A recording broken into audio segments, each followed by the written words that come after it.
All right, good afternoon, everyone. We have a full house here in San Angelo, which is wonderful. People are grabbing their lunch.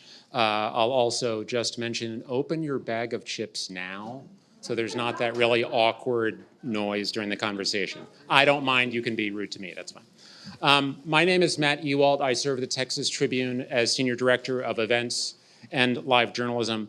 Welcome to those joining us in person here at Angelo State University in San Angelo, and those joining us online for our program today titled Rural Texas and the 2025 Legislative Session, featuring a one-on-one conversation with Representative Drew Darby and a panel conversation with members of the Tribune's Regions team about wins for rural Texas this session and what priorities remain. So our program today, as mentioned, will be in two parts and will run until approximately 1:30. Our in-person and online audience can submit questions for both programs through our Q&A portal at texastribune.org/ask. That's texastribune.org/ask. For those in person, you will find a QR code right in the back of the room there. You can also flag me down, and I have some sheets of paper so you can get right to that Q&A portal. And online, you'll see the URL at the bottom of the screen throughout the program. And I have some note cards if you just prefer to write your questions down for us. We are grateful for the support of our sponsors. Our major sponsors for today's program are Methodist Healthcare Ministries and Raise Your Hand Texas. Our supporting sponsor is Texas Rural Education Association.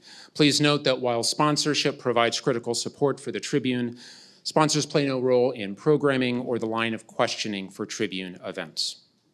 We want to thank our host, Angelo State University, for hosting us for today's conversations. Here to offer a welcome on behalf of the university is President Ronnie Hawkins. Thank you, Matt, and thank you for being here. It was an honor for us to extend the invitation. We're doubly excited that the Texas Tribune accepted that invitation and to have Representative Darby here as well. We're excited to have you here on the campus and here at the LeGrand Alumni Center. So on behalf of all the faculty, the staff, and the students here at Angelo State, we extend that welcome and excitement to you as well. Thank you.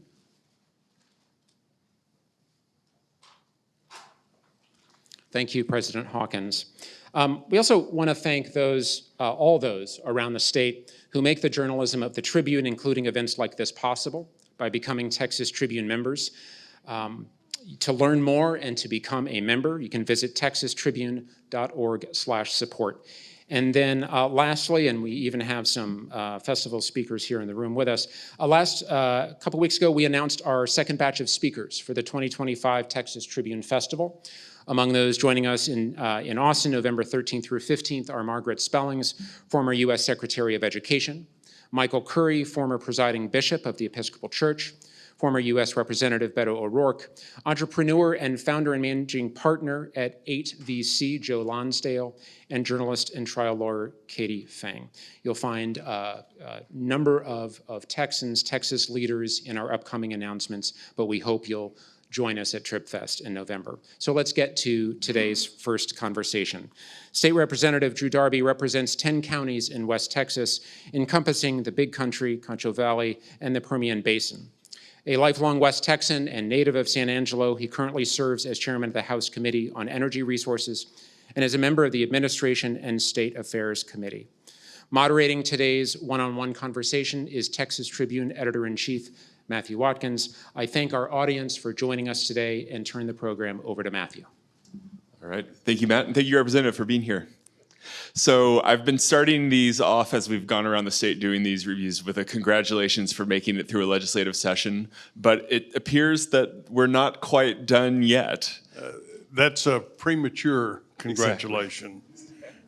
We'll see you sometime later this year. Exactly. I've learned my lesson. So as I'm sure most people in this room know, the governor announced late Sunday night, maybe more even early Monday morning, that there will be a special session of the legislature this year. That coincided with a veto of the THC ban, a bill that banned substances with the substance that basically gets you high in marijuana or synthetic substances in hemp, things like that. We'll see whether, what else gets added to that. But I want to talk about this first. This was an issue that was important in some ways to agriculture interests across the state, a topic that came up kind of along the lines. This ban was something that you voted for in the regular session. I'm curious what your reaction is to the veto that Abbott did. Well, thanks, Matt. If you'll allow me to, these are my hometown folks, and I just wanted to thank them for being here today. I want to thank my staff. Lori Wilson, my district director's here, and Pierce Law is my Angelo State University intern that we had during the last session. So thanks to Angelo State and for allowing us to use Pierce. And I see friends and folks we've lived, worked, sweated together, building a community here in rural Texas, and we have our challenges. Now, Matt just talked about THC. From an agricultural standpoint, my service in the legislature, we always try to figure out how we can help, and that's not so good a policy sometimes when you say we're from the government, we're here to help. Well, we were trying to help. We were trying to help our farmers and trying to come up with a cash crop that they could invest in and grow and would have a market for it. Well, as we often do, we sometimes create more problems than we're trying to fix. And this is probably one of those occurrences. When we said you can grow hemp, and there are multiple products that are associated with it, what we didn't really do is set up a regulatory framework to regulate and license and monitor and inspect some of the products that have been developed through that CBD effort. And there are synthetics, and I'm not at all an expert in this, but there are some, such as Delta 9, which has a greater, it's a synthetic, but it has a greater propensity for hallucinogenic properties. And so what we're seeing is a proliferation of related businesses come out of this effort to help hemp here in Texas. And now you see it all over the state. I think there are 30 vape shops here in San Angelo, for example. I was astounded to find that out.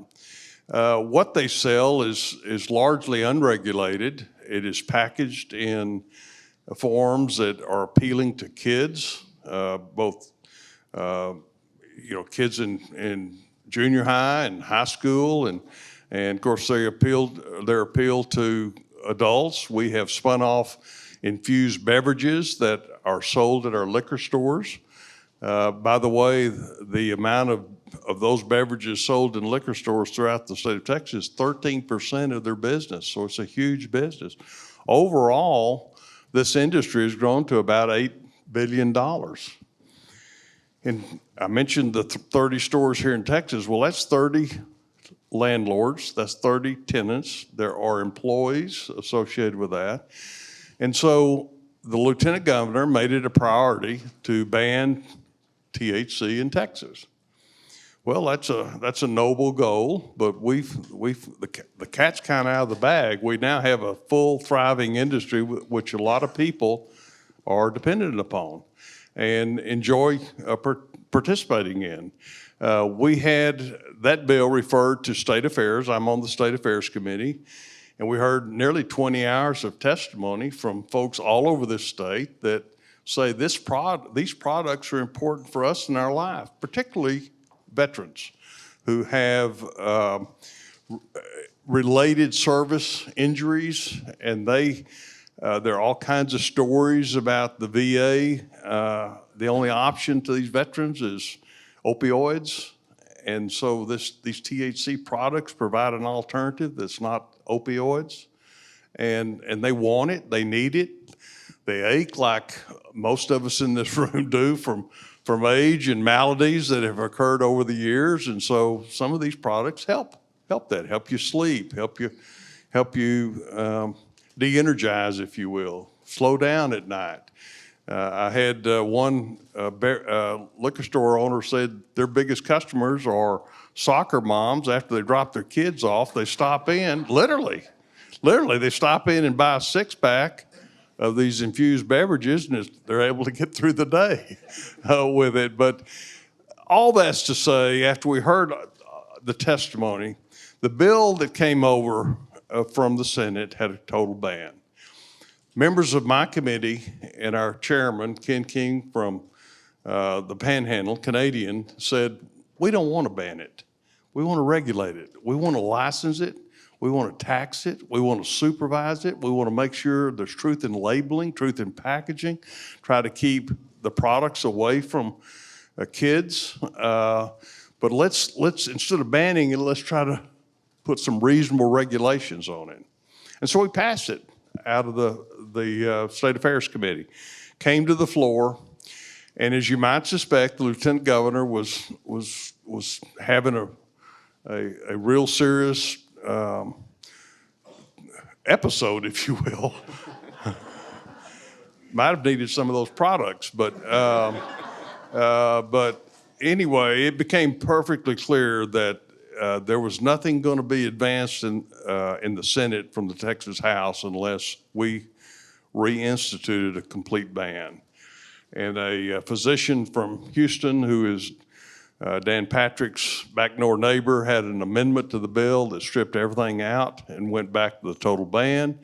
That's what we passed, and that's what went to the governor, and that's what the governor vetoed. So, and if I'm not mistaken, you voted for the kind of the regulations that came out of state affairs before that happened. So is what I'm hearing from you essentially, given the choice between doing nothing regulating and banning it completely, you fall on the regulating, but that wasn't the decision before the House, essentially, given Dan Patrick's stance. We were given an ultimatum. If it didn't go back to a complete ban, then there would not be another House bill advanced in the Texas Senate.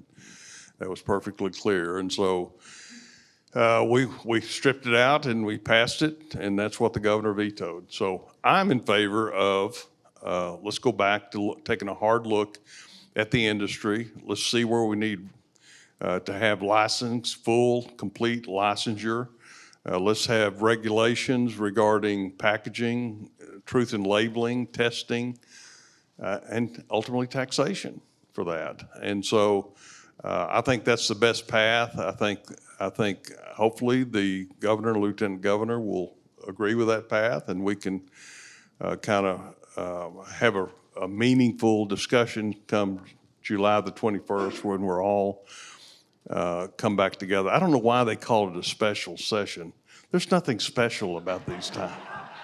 I never have understood that. This will be my 14th time in which we call this group gathering we have special, and it's just not special. And so, but I anticipate that we'll have many more issues that will be added to that, including perhaps redistricting, which might.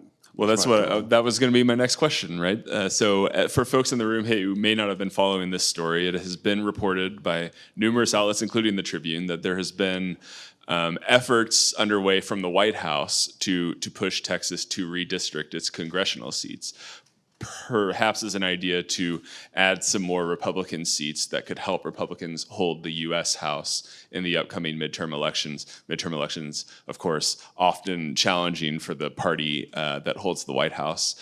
But there's been some skepticism, including among Republicans, about whether this is a good idea, right? I mean, when y'all drew the maps most recently, it was really done in a way not necessarily to aggressively add a bunch of new Republican seats for the Congress or the legislature, but to make sure that you protected the numbers that you had long term and hold on to those majorities long term.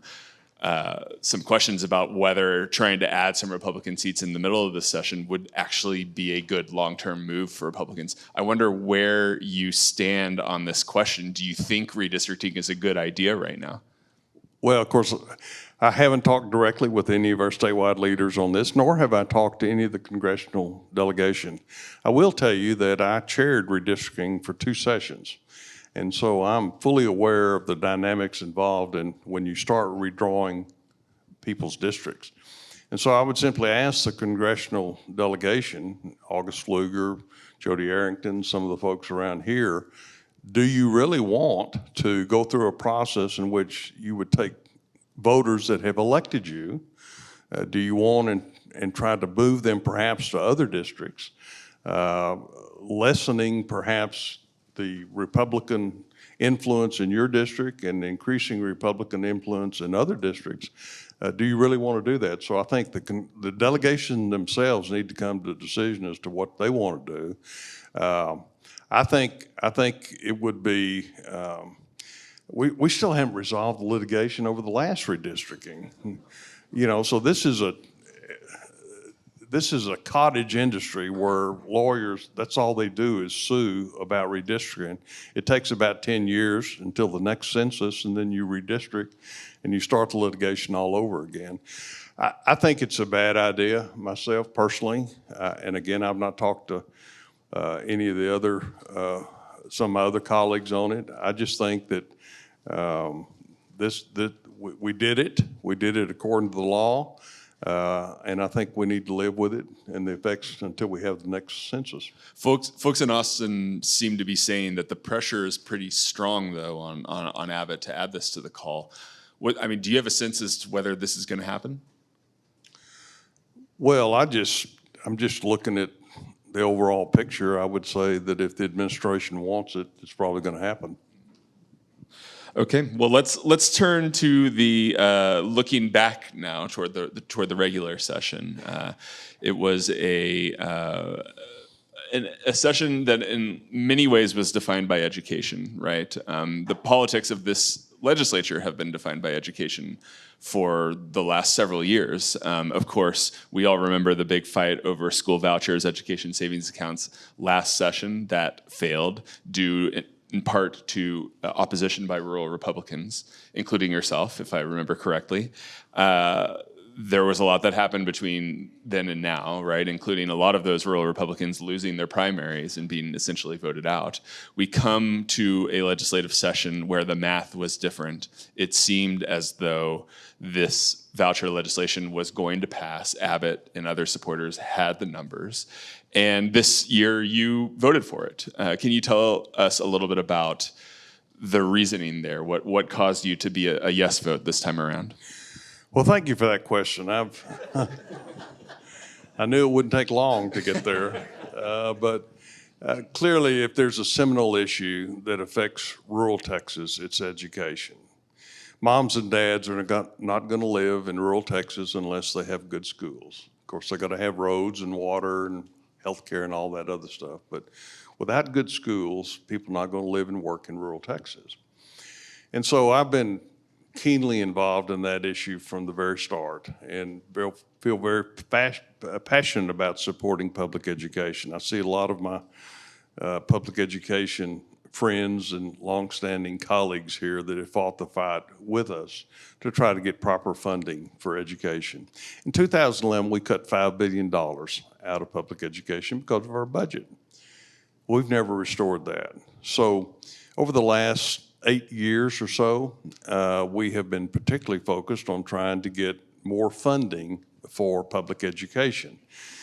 Well, we had statewide leaders that believed that we needed to have a second option, a choice, if you will. That's how they styled it, but in my opinion, we have choice. What's really on the table is vouchers. That is taking public funds and moving them to private or parochial schools and using public dollars to do that.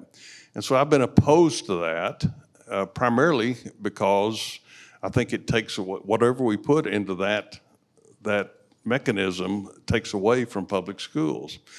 But over the years, what has developed is a bargaining tool, if you will, by statewide leaders to say, we're not going to give you funding for public schools unless you agree to a voucher program, educational savings account.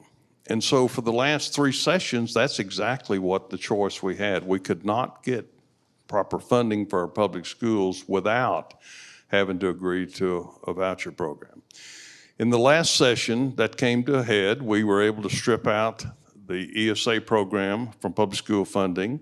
We were ready to vote for teacher pay raise and proper school funding, but we weren't able to because the leadership said you're not going to be able to vote for one without the other. So then the fight began. The fight began in the off-season when you had outside influence, billionaires who make money off school vouchers. They either sell the software or they build the schools or they're involved in the process. And so they invested, in one case, over $16 million to try to beat mostly rural Republicans who believe that public schools should be funded first. And so that election, Vonna McCurley, I see my election administrator over here, elections have consequences. And so with all that money that came in, it was successful. There were 15 mostly rural Republicans that were targeted.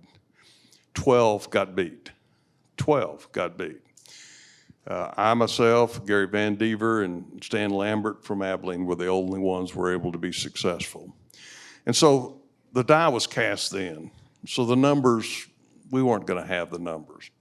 But what we were able to do, we were able to elect a speaker, Dustin Burrows from Lubbock, Texas, who was able to put together a coalition of folks who still cared about public education. And so we were given a voice in trying to make sure that we had influence and input into that process. And we did. And so we were able to put measures, some 4 at the last day, we were able to put amendments into the bill that did some, I think, positive things that allowed us to limit it to $1 billion, give or take a few million. Was it, now you're talking about some real money, but $1 billion. Okay, we were able to put some audit requirements in it. We were able to limit it to schools that have been in existence for 2 years or more. We were able to make sure that mostly affluent Anglo families in suburban, large metropolitan areas did not take all the money. They're limited to 20% of the fund.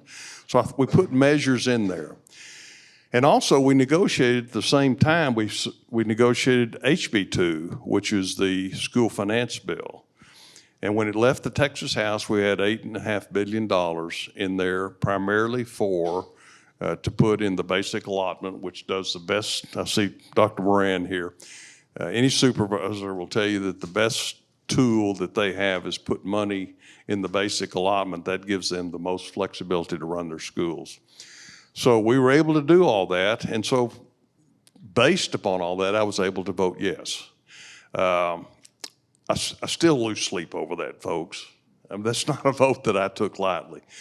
But I liken it to if you have a house burning, do you sit there and watch it burn, or you try to rush in and try to save some of the valuables? And I think that's exactly my mental state when we had to take that vote. Is do I want to put this issue behind us in the rearview mirror and let's attack other issues? Am I going to be relevant to talk about water, talk about roads, to talk about health care, to talk about higher education? Am I going to be relevant in those conversations, or am I going to be isolated as I was during the last election cycle? Are we going to have relevance in rural Texas to talk about the real issues that matter to rural Texas if we don't have a seat at the table? And so that's what that vote was about. For whatever reason, it became the linchpin for relevance in the whole session. And so that's why I did it. Again, given hindsight, I would do it again. So is implicit in that, relevance and things like that, that there were maybe forces that would have worked against you had you not voted for it? I mean, there were questions raised about whether you would have vetoes, that bills that would be vetoed, or again, challenged again in the next election. I mean, how much of it was trying to influence and get things right, and how much of it was people sending the message to you, particularly maybe the governor, that if you don't do this, there will be consequences for you in your district? I think those messages were delivered. I mean, clearly, politics is hardball. And you've got folks with large egos that won't have an agenda and want to get things done. And if you don't help them along the way, then they have long memories. And so, yeah, I mean, I just think our needs out here are multifaceted. They're most everybody in this room, we're probably not going to see, I would say, no more than 10 vouchers in the whole city of San Angelo. I mean, there's only 100,000 available slots available, and I don't think we're even going to see any. It's really not an issue. We have choice here in Tom Reed County.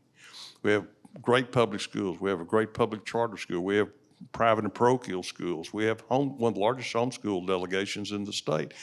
We have choice, but I don't think the idea of creating a voucher program will necessarily impact financially this community or our students, as it will largely urban settings. You mentioned the financial struggles of schools, the cuts in 2011, the money that was not added in last session because of the voucher fight. This session, $8.5 billion added to public schools. How do you think schools fared overall this session? I mean, do you feel like some of those challenges have been fixed now, or is there more to do? Well, I will tell you, almost every superintendent that I've talked to, and I've got all their numbers, all their cell phones, they've got all my cell phone and contact information. And I can tell you we communicate regularly during the session. And they're all in dire straits. Most every one of my rural school districts had to adopt a deficit budget, which means that they are spending more money than they're bringing in.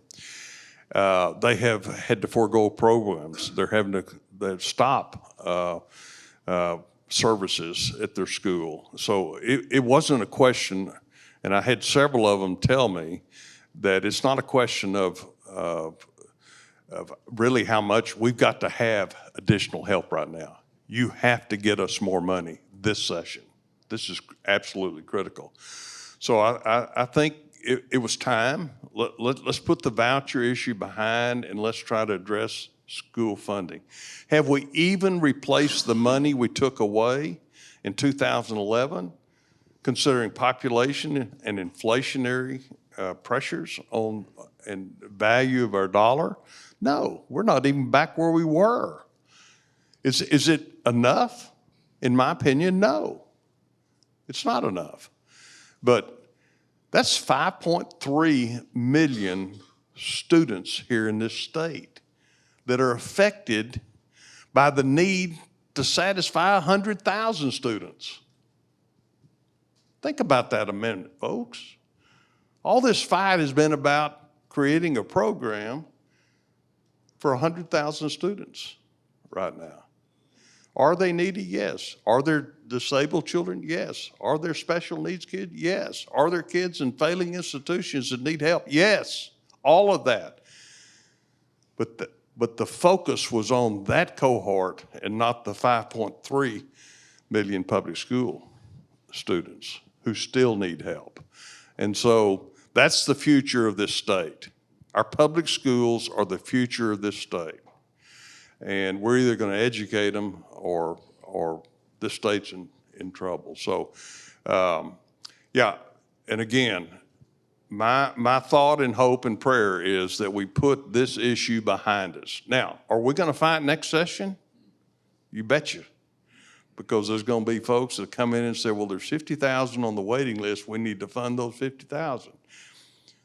By the way, the budget projections on that $1 billion without the restraints we put in it was growing to $4 billion. $4 billion a biennium from $1 billion.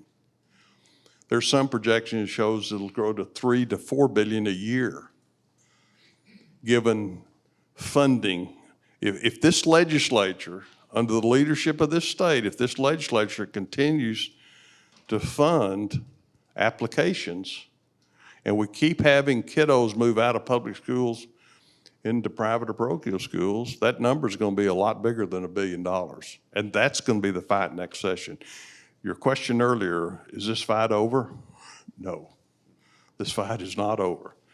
The fight will be next session when we come back and we gauge the success of the program, and we gauge the interest of people that want to get into it, and we gauge the members and the statewide leaders' appetite for funding, all of that. That's where the fight will be. All right, just a reminder for folks, if you have a question, texastribune.org/ask, you can submit it. Matt is then sending it to me, which I am getting on my phone and looking on my watch, and I'll try to incorporate it in there.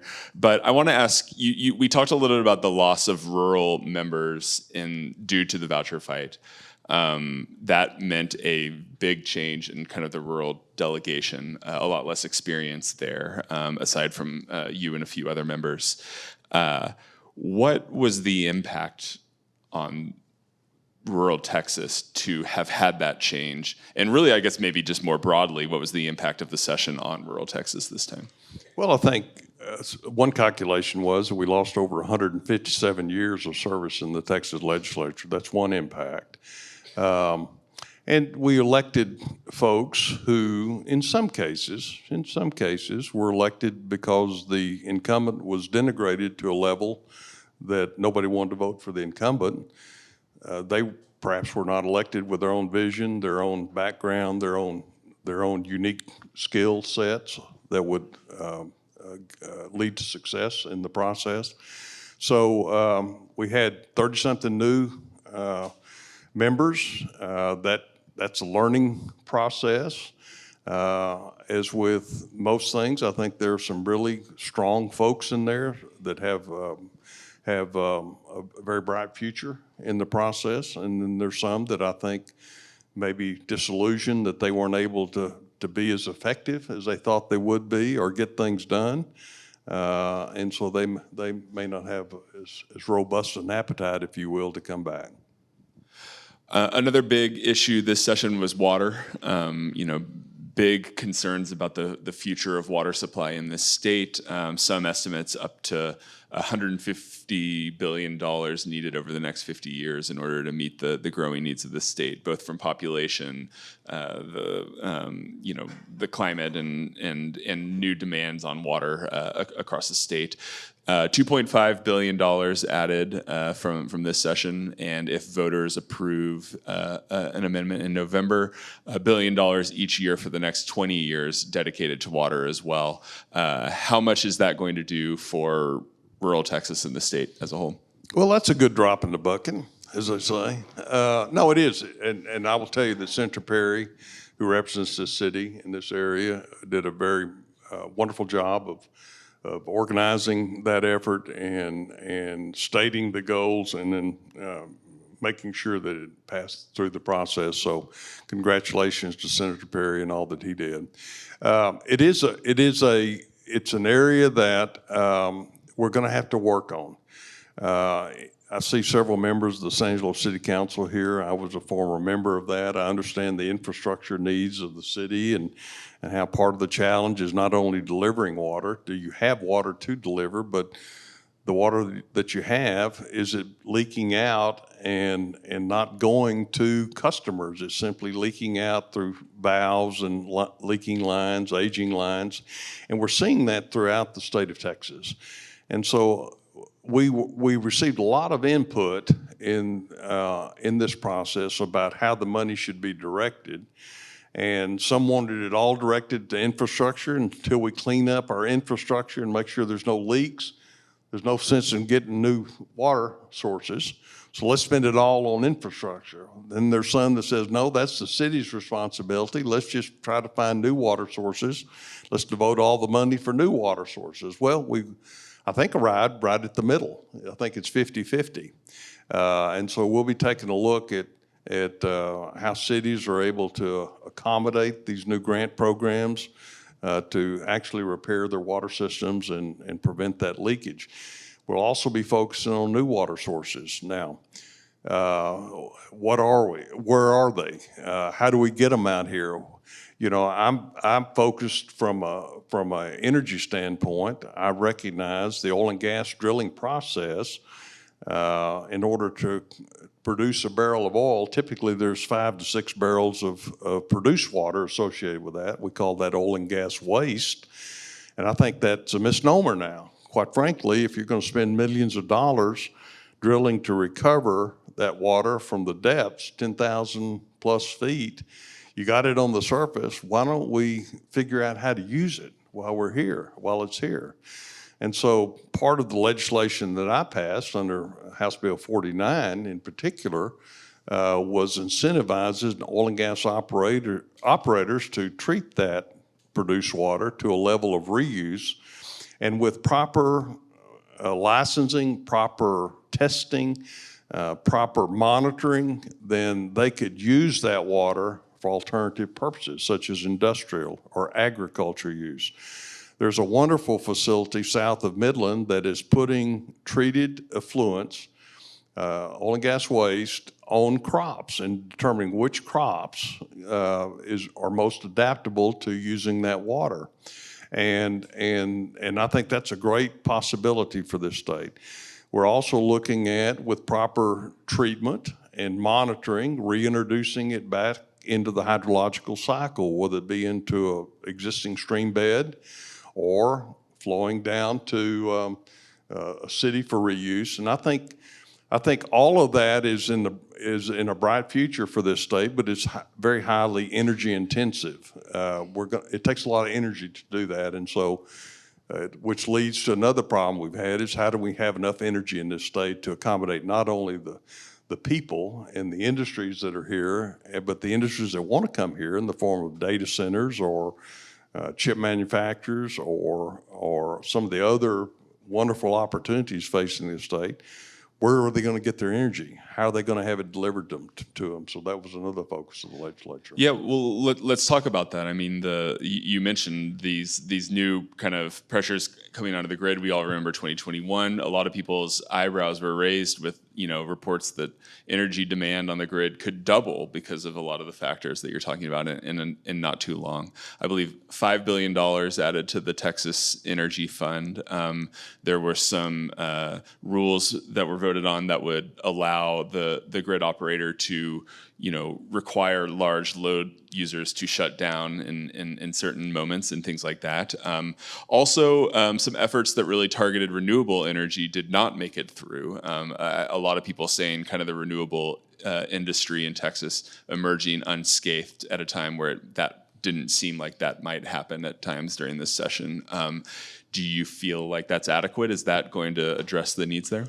Well, of course, you mentioned one of the fights we had the whole session was there was an effort to basically do away with the renewable energy industry here in Texas.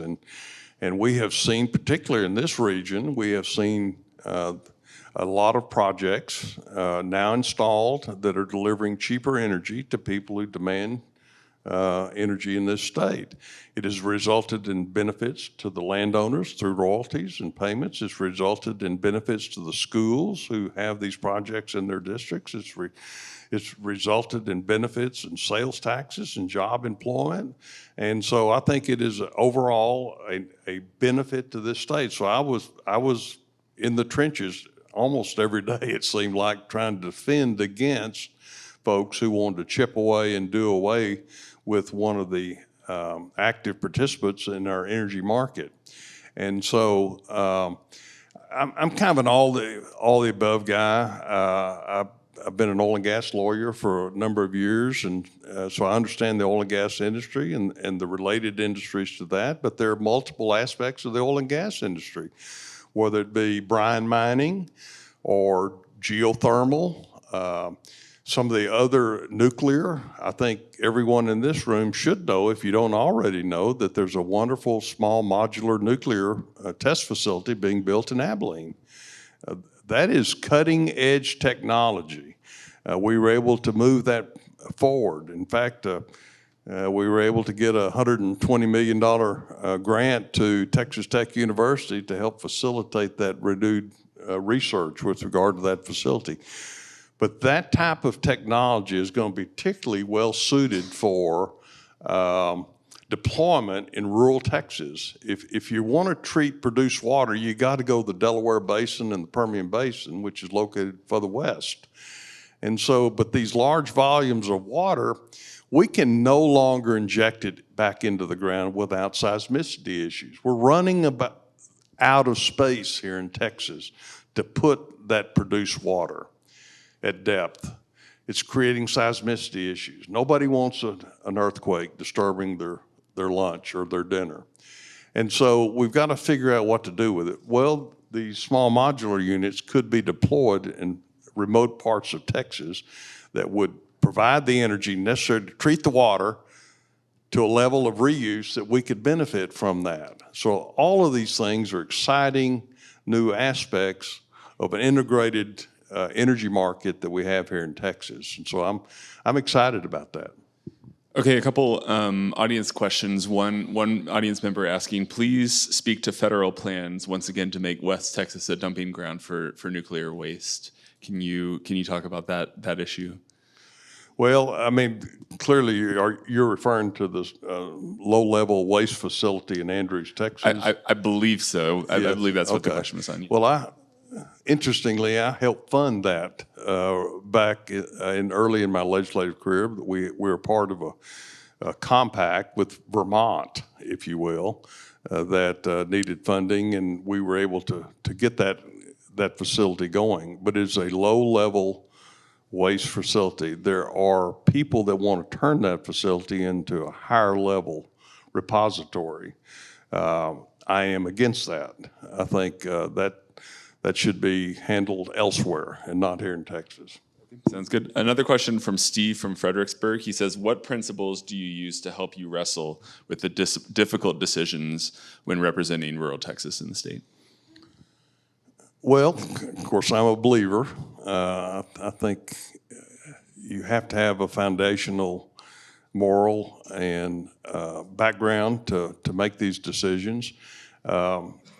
I'm a believer that you have to experience it. You can't tell people, especially our children, our grandchildren right now, about the days where we grew up. They don't want to listen to it. But I'll tell you, I've been dead broke in my life multiple times. I've never lost faith in my ability to pull myself out of that hole. And I think everybody in this room, what's particularly compelling to me in rural Texas is that we're survivors. It's not easy out here. We have good weather. Typically it's hot and it's dry and it's windy outside. But we're survivors out here. We don't have things handed to us. We have to make do, and we have to work together. And I think those are the foundational aspects of how I look to govern is those life experiences, and then just try to do what's right. I make decisions, and I'm comfortable with that, and I go to sleep, and my wife. I go to sleep pretty quickly, to tell you the truth, and she says, she asked me about that, and I said, well, I have, I'm just comfortable with that. I have a clear conscience, and she said, no, you have no conscience, and but if you research the issue, and if you try to dig down and find out what these issues, they're not always black and white. Everybody thinks these issues are black and white. It's just, well, that's an easy decision. Well, it's not, folks. And when you dig down into it and find out what the real issue is before you, and if you learn enough about that issue and concentrate on trying to do what's in the best interest of the most people, then I think you can get comfortable with that and live with that decision. One final question. We talked about education. We talked about water, energy, the THC hemp issue. A lot of those got a lot of attention during the session. Is there Is there anything affecting rural Texas near and dear to your heart that you feel like flew under the radar that people should be thinking about, talking about from the past 5 months? Well, I've often said that to live in rural Texas, you have to have 5 things you have to take, and we've talked about a lot of it. We talked about you have to have water, you have to have good roads, you have to get good schools, you have to have good health care, and you have to have good jobs. And if you have all that, then we can deliver the food, fiber, hide, hair, and energy resources necessary to allow people to live in cities. I keep telling my urban colleagues, you like that? You like that car you're driving? Yeah. Well, you like that food you're eating? That cotton suit you're wearing? You like all that? Well, they don't make that in this city. They make it out in rural Texas, and we deliver it to urban Texas. So you've got to allow us to keep enough resources so we'll have good water, we'll have good schools, we'll have good hospitals. And so that's the struggle. People like to focus on Republicans and Democrats. Folks, it's not anything about Republicans and Democrats. And it's really not about, quote, conservative and liberal. Those words are used far too generously. They don't really describe the struggle. The struggle is between rural and urban. And it's how do we maintain our lifestyle here in rural Texas? How do we maintain the essential elements of what it takes to live in rural Texas and balance that with folks who outnumber us? If it comes to a vote, there are 17 state representatives that represent 2/3 of the landmass of Texas. 2/3 of the landmass of Texas. There's 17 of us. There are 25 that represent Harris County alone. Think about that, folks. There's 16 in Dallas County. So how do we do that? We do it with relationships. We do it with primarily people stand by their elected representatives, and we're able to be a part of an institution for years and learn how the system works and learn how to build relationships, and that pays off when it comes to talking about these important legislative matters. All right. Well, we are right at the end of our time, but thank you so much, Representative, for joining us and giving us this perspective. I'll hand it back off to Matt Ewalt.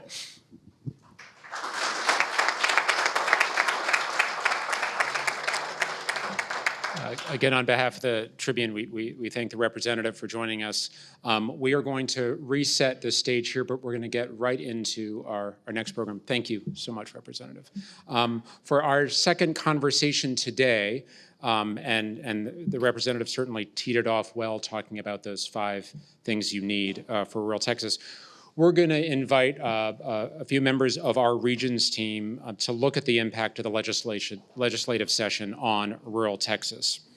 Joining us are members of the Tribune's Regions team. Moderating is our Regions editor, Nick Garcia, who oversees reporters based in Lubbock, Lufkin, Odessa, McAllen. He is joined today by 2 of those reporters, Lubbock-based reporter Jamie Lozano-Carver, who covers the South Plains and Panhandle, as well as the Tribune's Lubbock-based reporter Carlos Nogueras Ramos. He is a Tribune's Odessa-based reporter who tells stories of Texas from the Permian Basin region. I thank all of those who are joined here today to hear about both wins for rural Texas and the challenges that remain. And I think with that, I will turn the program over to my colleague, Nick. Thank you, Matt. Hi, everyone. Again, I am Nick Garcia. I'm the Regions editor of the Texas Tribune. As Matt said, this team was established about 3 years ago to tell the story of Texas from outside of Austin. So again, we have reporters based in Lubbock, Lufkin, Odessa, and McAllen, and maybe more to come, maybe one day San Angelo. And it's an honor to be here with all of you and to talk about some of the issues that matter to rural. You know, one of the things I think is really important to think about when we talk about rural Texas is there's a couple different ways to define it. And we take a pretty broad definition of rural Texas at the Tribune, thinking about places that have historic ties to agricultural or industry. So you might hear us talk a little bit about oil and gas, as well as agriculture, among other industries. And I want to start off with ag and hemp because, as you all know, as was just discussed, we have a special session coming largely around the THC ban, which started off as an agricultural issue in Texas. And Jamie, you're based out of Lubbock, and when it became very clear that this ban was happening, we assigned you to go talk to hemp farmers. What did you hear from them about this ban and how it would impact them? Well, a lot of what I heard, it stems back to what we've been saying, that this was originally passed as a way to, help farmers have a second chance. If your cotton isn't growing, if you're having bad luck with corn, if it's just too inconsistent, hemp is another option.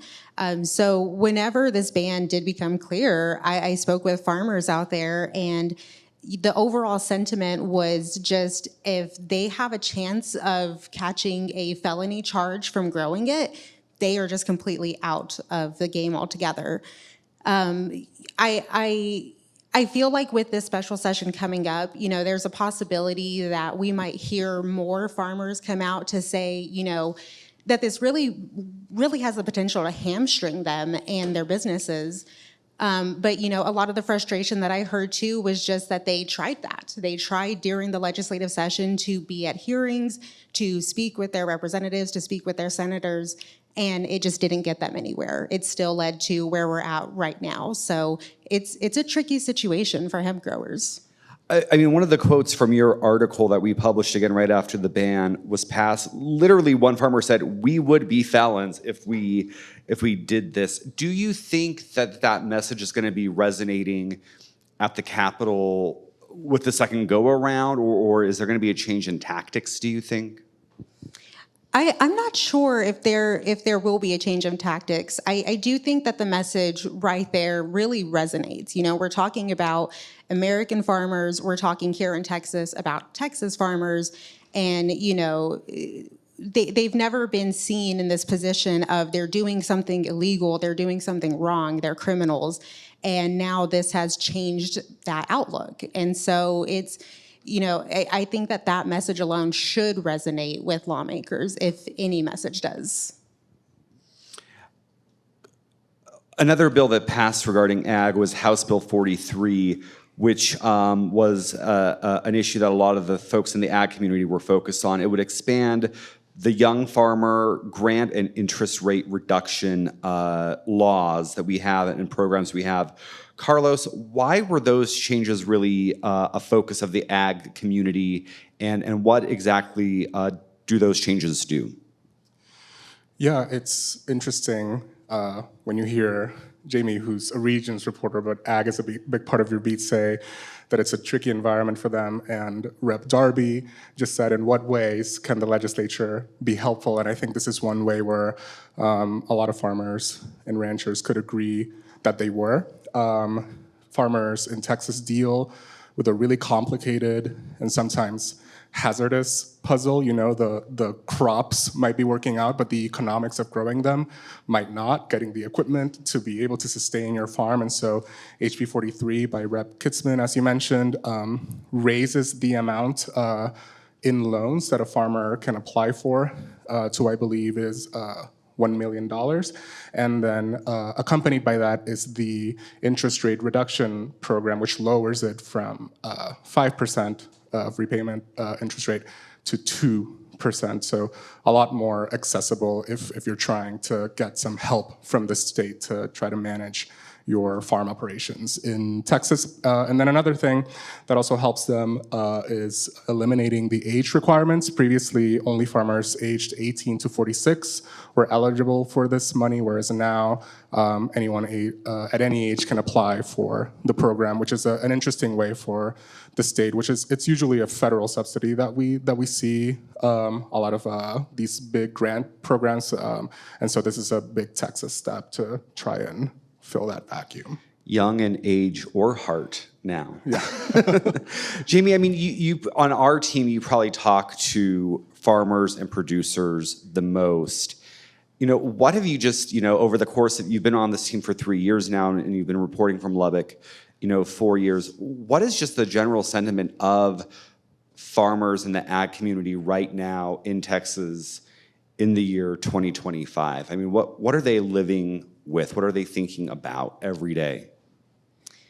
I think if you ask any farmer in Texas, they probably wouldn't say this out loud, but they need help in really every sense of the word. I mean, we're talking about a market that hasn't been stable in a couple of years.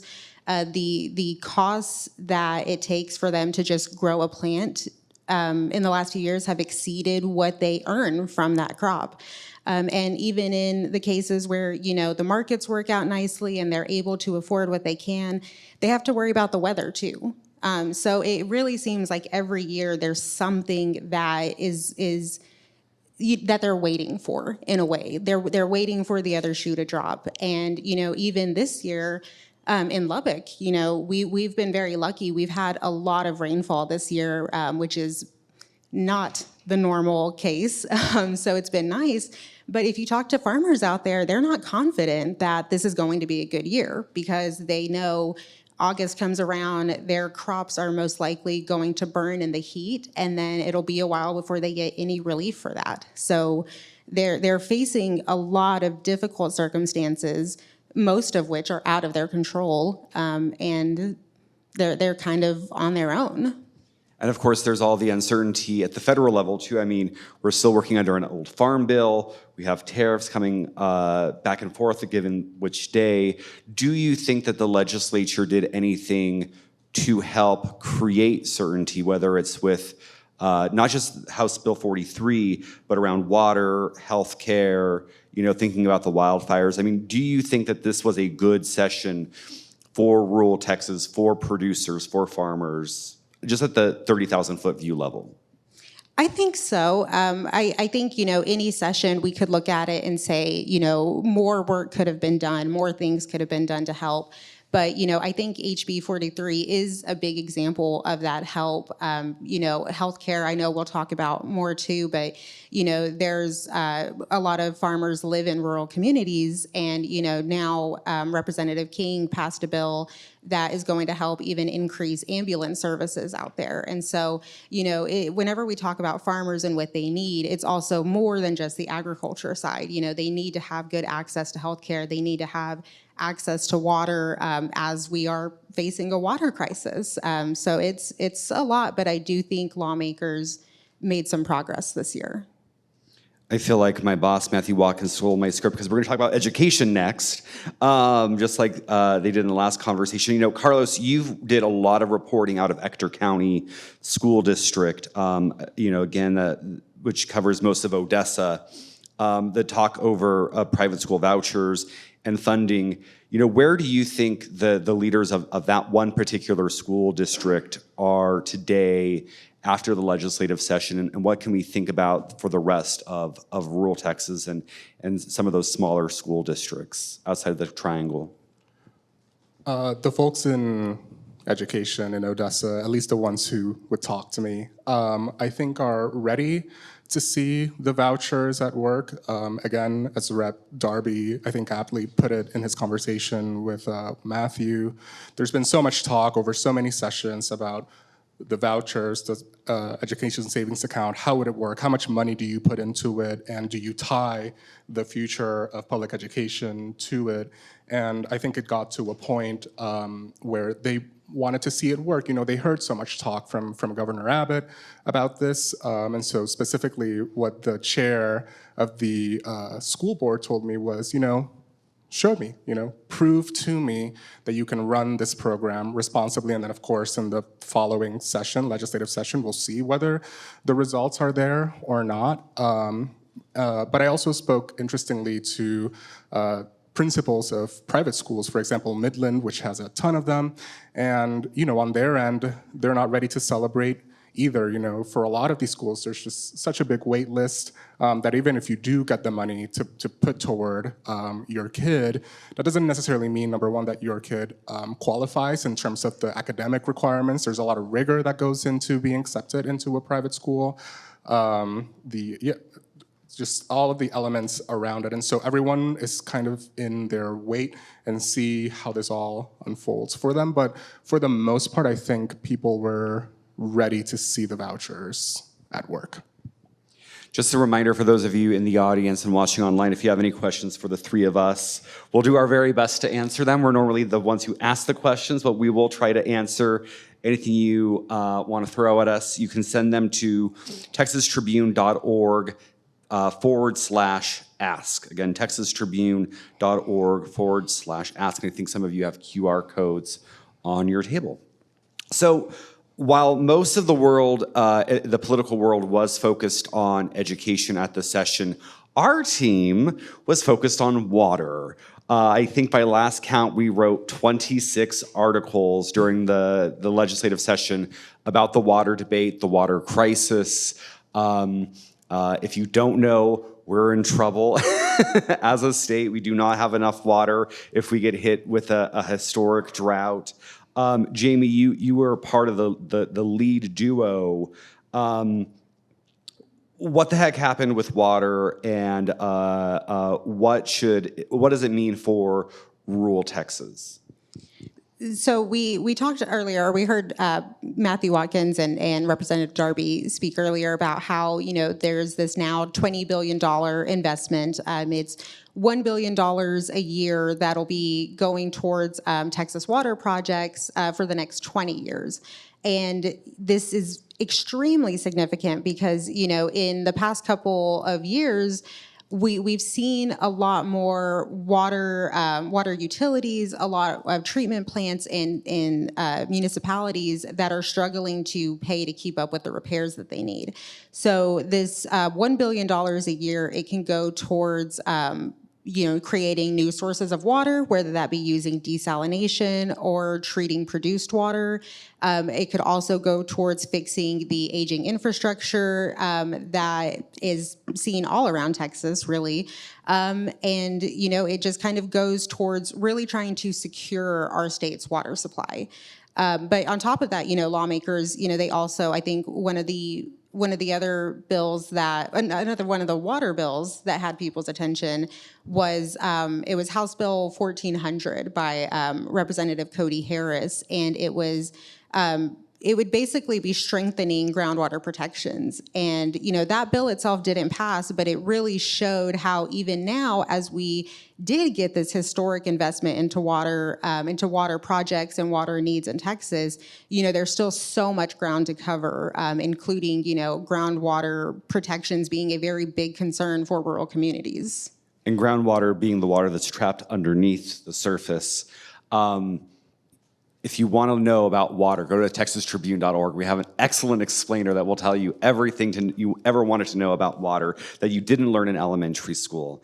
So what did it mean that why was it so important that the two lawmakers who led this effort, a priority for Governor Greg Abbott, were from rural Texas, that being Charles Perry from out here and Cody Harris from East Texas?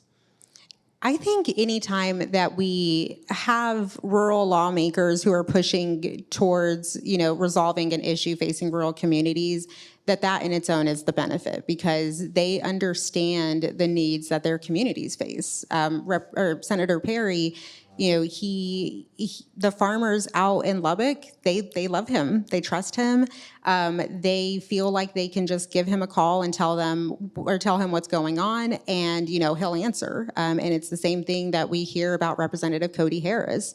And so I think having lawmakers who are really tuned in to what rural water needs are, and I emphasize rural because everybody knows what the water needs are on the base level, but they hit rural communities in a different way and sometimes even in a faster way than what we see in the big urban centers.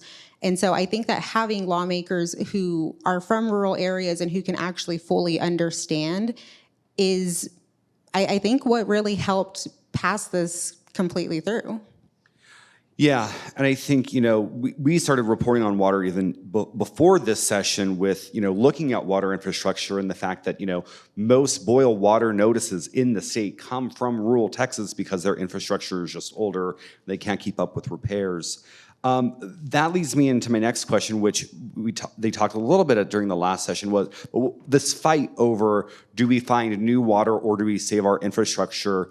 I know this kept us up very late many nights. Can you talk a little bit more about why that fight was so important and how it ultimately got resolved? Yeah, so just for context, this fight that was happening, it was over this $1 billion a year, and essentially what we had is Charles Perry. He wanted to use 80% of that $1 billion for new water supply projects. So to go specifically towards desalination efforts, produced water treatment, just things like that. And that would leave 20% of that $1 billion to cover aging infrastructure, to cover flood management, really just a whole basket of issues that, we have studies estimate need, closer to $150 billion in order to resolve.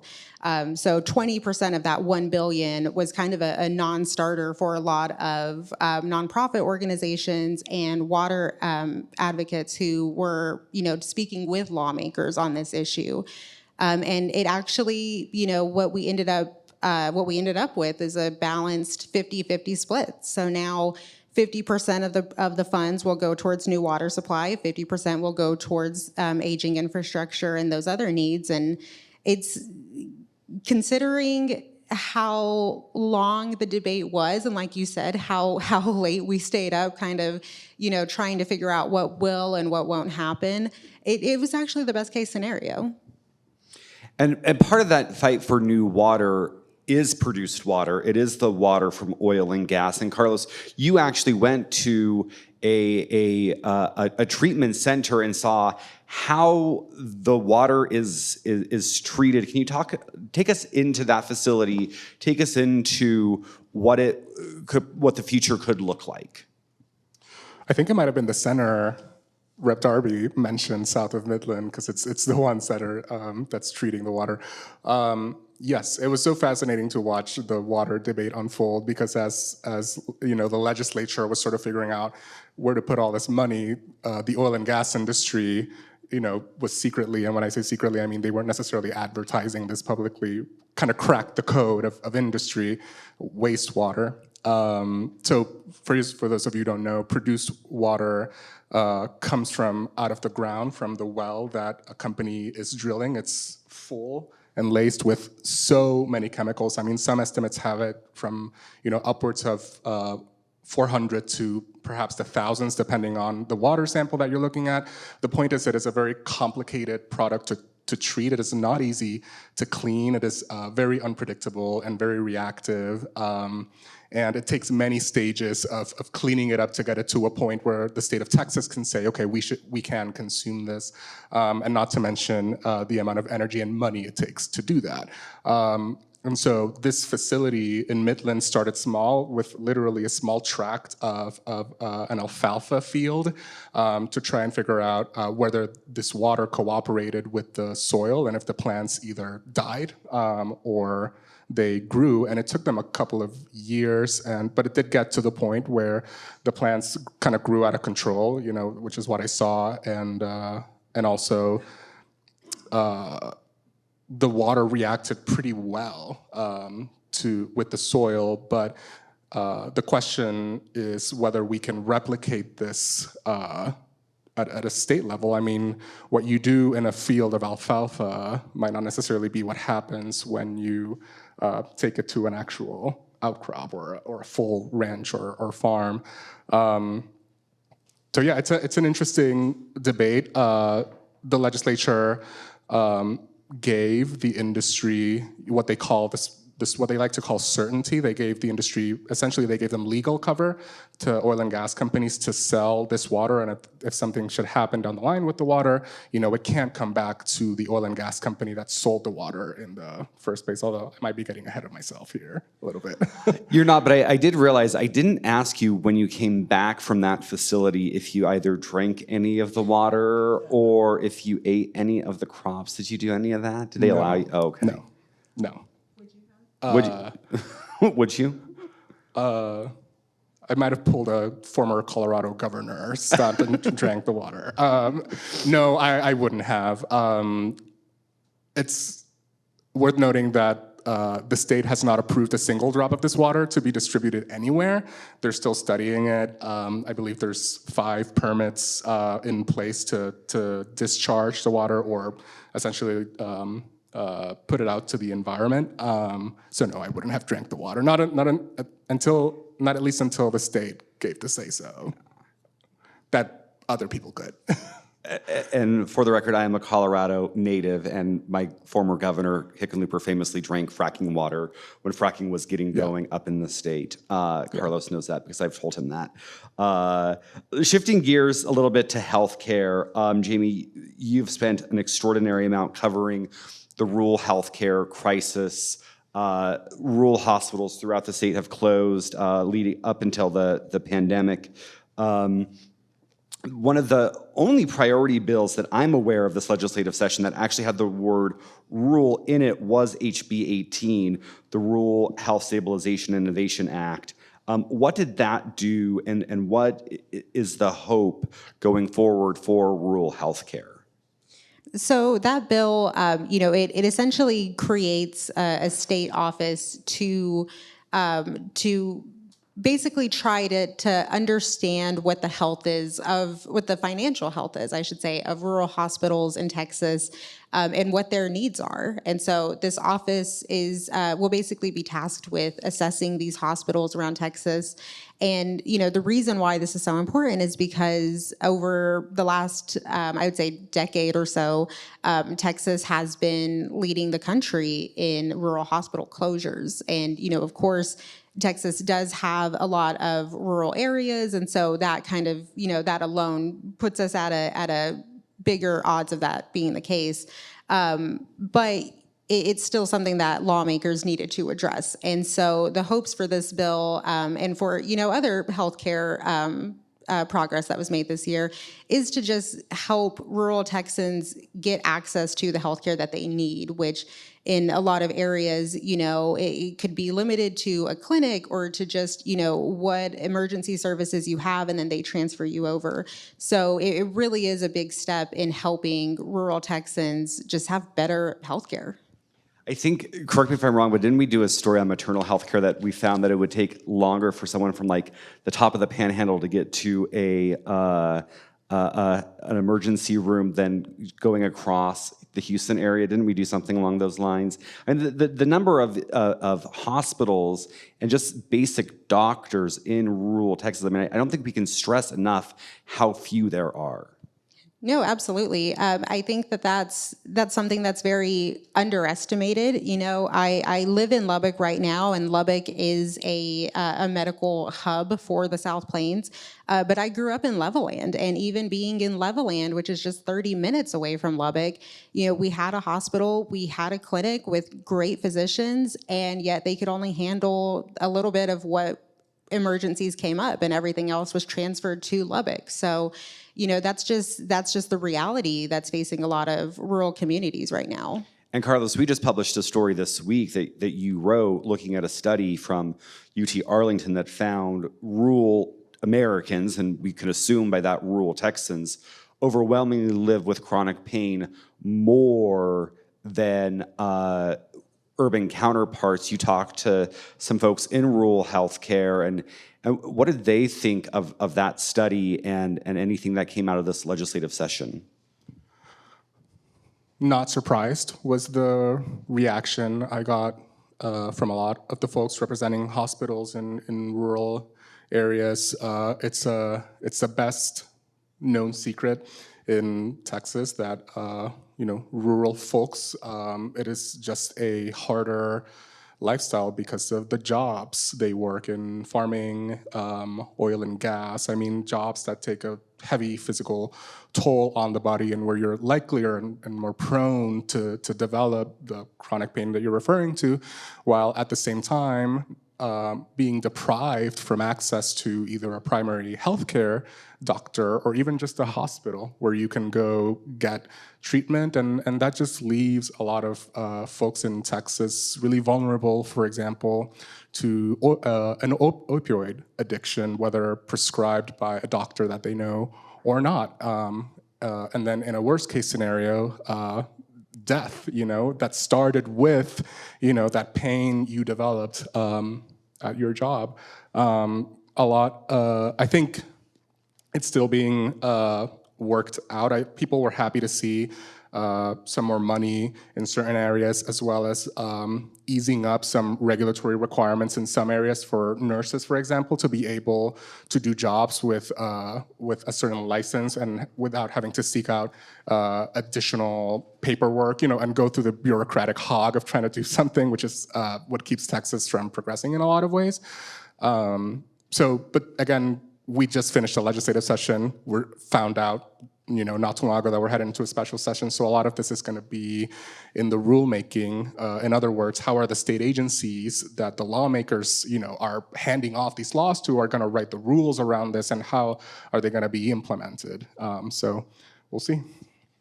So we have about 15 minutes left, so one more reminder that you can submit questions to texastribune.org/ask, or if you're in the room and you just want to throw a question at Matt Ewalt, who's over there in that corner, feel free. I'm going to ask one more question before we go to audience questions, which is going back to the Panhandle wildfires, which was arguably one of the largest storylines to impact rural Texas over the last couple of years. More than 1 million acres burned up in the Panhandle. We covered the fires aggressively and the legislative response. Jamie, there were several bills that were passed, not only to focus on wildfires, but just rural emergency preparedness in general. What happened? Of course, we mentioned earlier about Representative King passing the bill for rural ambulance services, and if you look at the bills that were passed for wildfires or in response to the wildfires, it followed a lot of the same tracks. So one of the big things that, or one of the big bills, I should say, that was passed by Senator Sparks, it addresses, in a way, those needs in rural communities. There will be now a wildfire risk study that is going to be conducted. And that study will be looking into basically, what are the risks, or what are the causes that really contribute to wildfire risks, and what are the population areas, so the neighborhoods and the residencies that are close to those wildfire areas, and so those would be creating wildfire risk zones. In that case, there was also increased funding for rural volunteer fire departments. And so, we did see lawmakers, particularly, I would say the lawmakers who represent the Panhandle, really take those recommendations from the investigative committee last year seriously. Which was the thing when the wildfires broke out and we were up there covering. I mean, a lot of these counties were, that were literally surrounded by the fires, relied heavily on their volunteer firefighters, of which there were few and far between. The ones they did have, were 2 here, 2 in the other corner, trying to keep the fire from breaching into the city, and which, led the state to dispatch state resources, bringing firefighters from other areas. So I think that was a pretty huge advancement, I'd say. There were not all of the recommendations, though, did pass, right? There was one bill, I'm thinking about the communication bill. Can you talk a little bit about what happened there?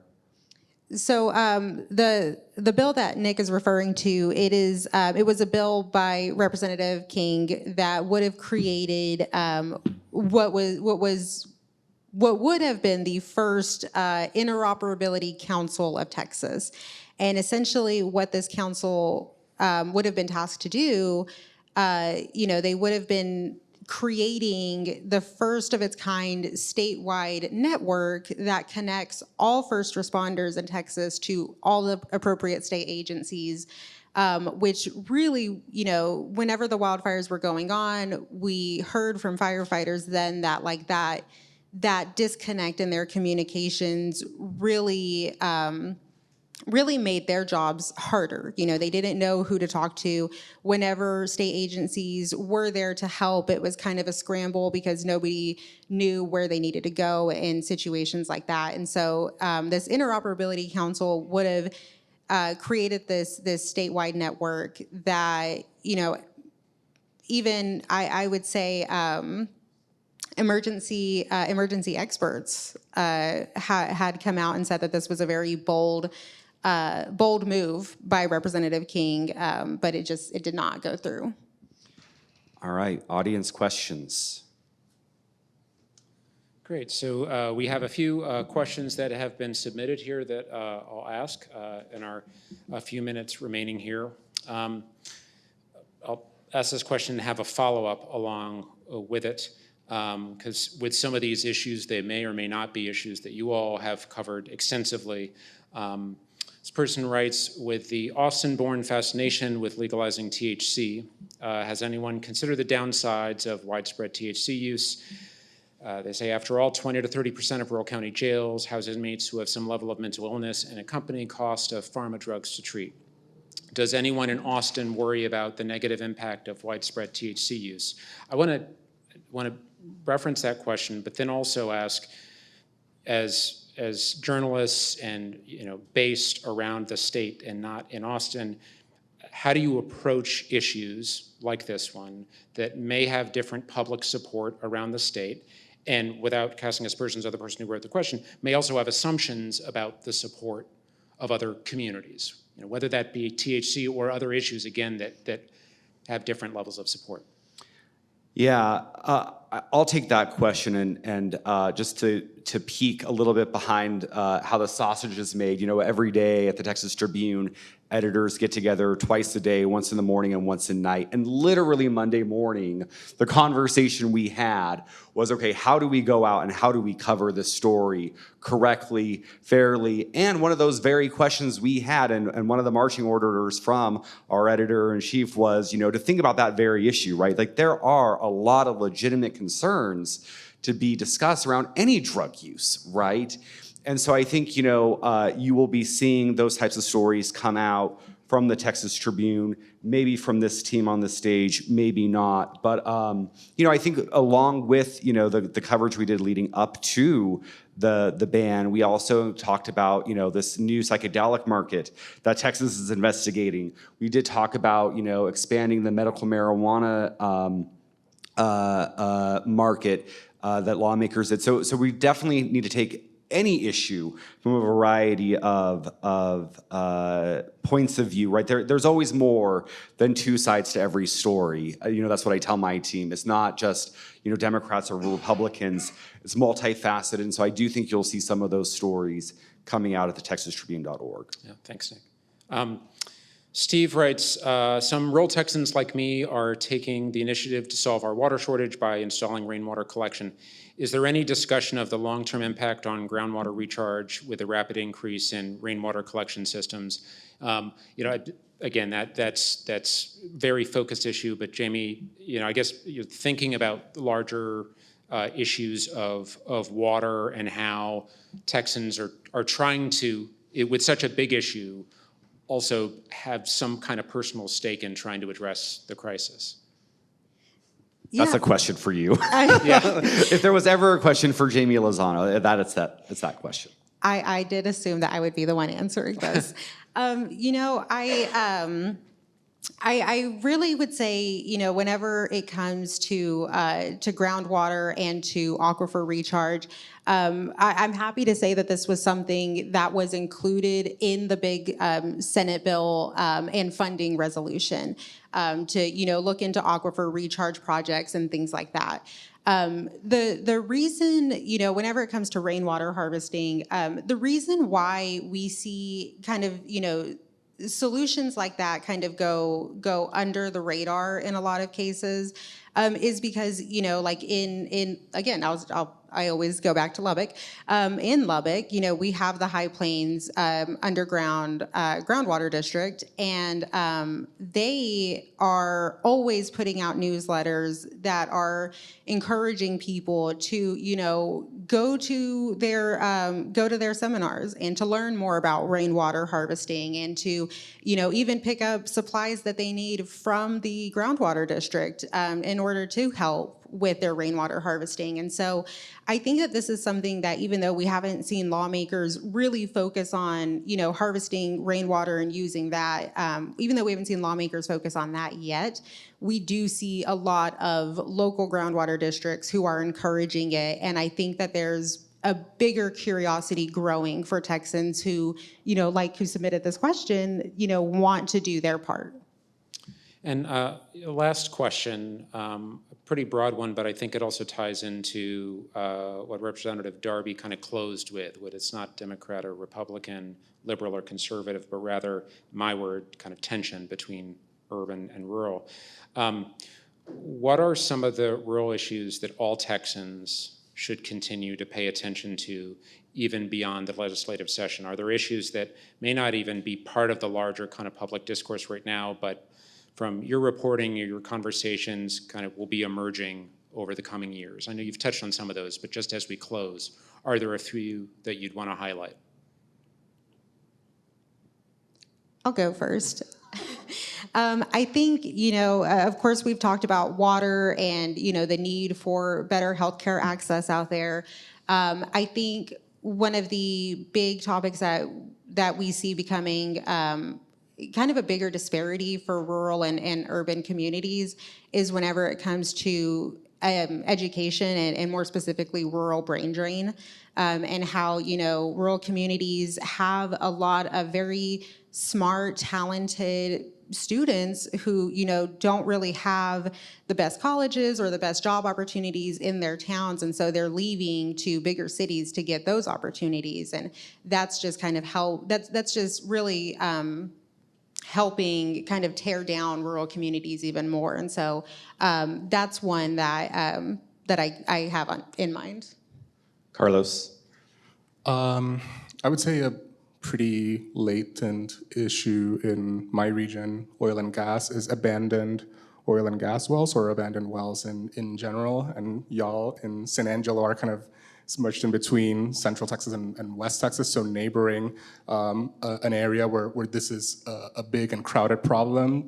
There's a lot of wells that just have no owner.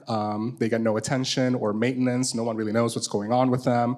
And in our reporting, what we found is that water that the oil and gas industry injects underground that they get from fracking is shooting back up from these wells. And so the Railroad Commission, which is the agency that regulates the oil and gas industry, got a lot more money from this legislative session to deal with this problem. It's in its entire budget, it's almost $600 million, but it's a lot more than they had the last 2 years. So I would say that's an issue we're paying close attention to, whether this money plus some legislation that came out of the State House to address abandoned wells and inactive wells will actually keep this water from surfacing through these abandoned wells.